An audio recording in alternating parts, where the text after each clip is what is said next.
I'd like to show you a few things on the National Turfgrass Evaluation Program Kentucky Bluegrass trial. This is a variety trial of about 85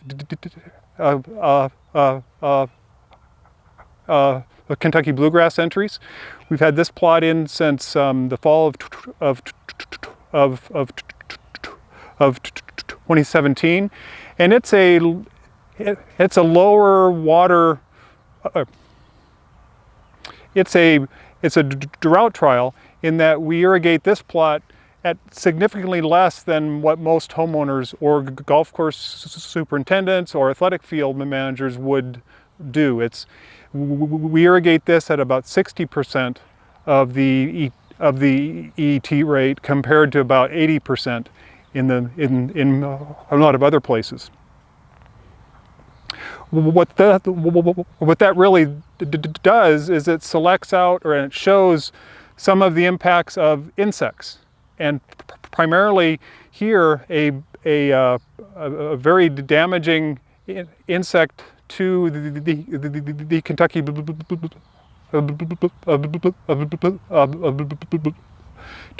bluegrasses is the bluegrass billbug species, and that they feed from the early in the early summer on the roots of the turf grasses, and that really gets aggravated or shows up a lot more when the grasses are under drought stress. You can see kind of the result of that. We had significant damage last year in this plot, especially in this region right here. But you can see which varieties tended to either resist or tolerate that better. Those that have a good full stand now either resisted or recovered well from that, while these other varieties tended to really get hit hard, have some significant kill, and didn't come back as well last fall and this spring. We see a few different patterns. Those varieties that tend to go dormant quickly tolerate or resist the damage better, in that the insects don't seem to feed as much on them, and so they come back just fine. They go dormant quickly, and then they'll come back quickly in the fall. Those that try to stay green or remain green longer into the season and resist going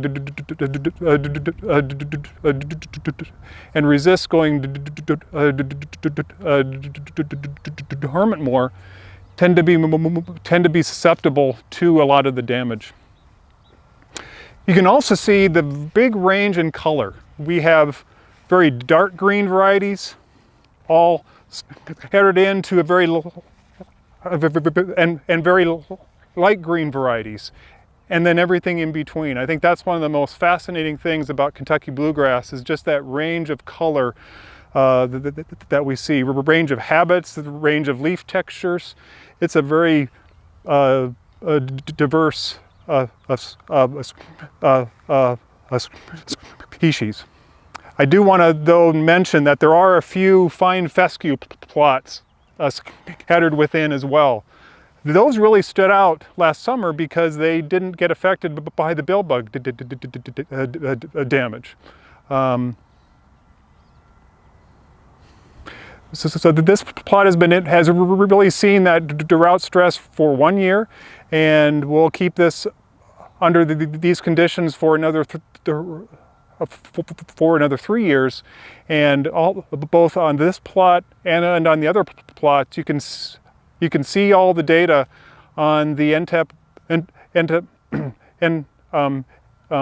website, and that's ntep.org, and you can see what the data is here in Utah, as well as elsewhere around the country.